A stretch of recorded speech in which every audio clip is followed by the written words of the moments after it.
మనం రోజు యూజ్ చేసే యాప్స్ చాలా వరకు ఇండియావే. బట్ ఇప్పుడు కాదు.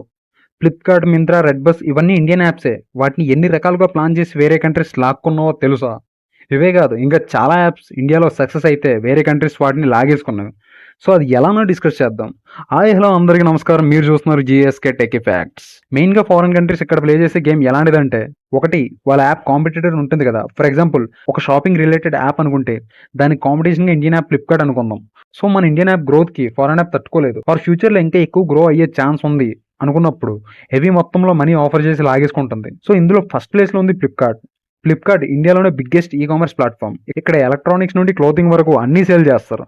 సో యూజర్ బేస్ని చూసి అండ్ ఇండియన్ మార్కెట్లో అమెజాన్ అప్పటికి మంచి ఊపులో ఉండడంతో అమెజాన్కి గట్టి పోటీ ఇవ్వాలని వాల్మార్ట్ 2018లో 16 బిలియన్ ఖర్చు పెట్టి ఫ్లిప్కార్ట్లో 77% స్టేక్ తీసుకుంది.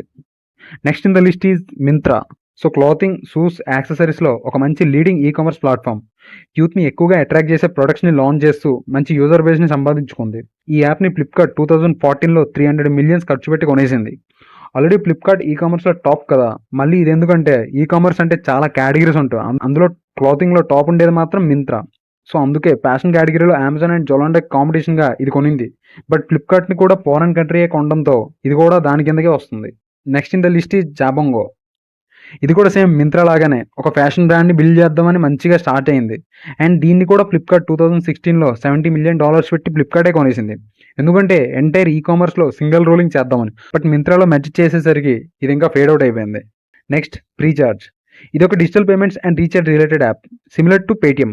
స్నాప్డీల్ $400 మిలియన్ 2015లో కొనుక్కుంది. బికాస్ ఇందులో పేమెంట్ సర్వీసెస్ అన్నీ ఇంక్లూడ్ చేయాలి.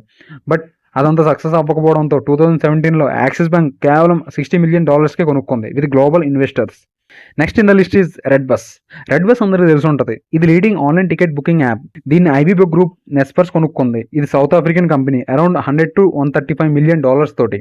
దీని వెనక reason Indian online ticket booking మార్కెట్ని సింగిల్గా రూల్ చేద్దామని. Next InMobi. ఇన్మోబీ అనేది ఒక advertisement company like Google ads లాగా. దీన్ని సాఫ్ట్ బ్యాంక్ జపాన్ 2011లో $200 మిలియన్ ఇన్వెస్ట్ చేసి 13% ఆఫ్ స్టేక్ని దక్కించుకుంది. ఎందుకంటే ads day by day increase అవుతూ ఉంటుంది. Because daily smartphone devices increase అవుతూ ఉంటాయి కాబట్టి. Last in the list is hike. ఇది ఒక సోషల్ మీడియా మెసేజింగ్ యాప్. ఇది వాట్సాప్కి కాంపిటేటర్ లాగా పనిచేస్తుంది. ఫారెన్ కంట్రీస్కి మన ఇండియన్ యాప్స్ ఏవి కాంపిటీషన్ ఇస్తున్నాం అనేది కింద డిస్క్రిప్షన్లో పెట్టడం జరిగింది. ఇంట్రెస్ట్ ఉంటే ఒకసారి చూడండి. నా coming to the topic. Hike యాప్ని Tencent from China, SoftBank from Japan 175 millions investment అందుకుంది. 2016 టైంలో దీనికి వాల్యుయేషన్ 1.4 బిలియన్ ఉండేది. బట్ లేటెస్ట్ టెక్కి అడాప్ట్ చేసుకోలేక 2021లో షట్ డౌన్ అయిపోయింది.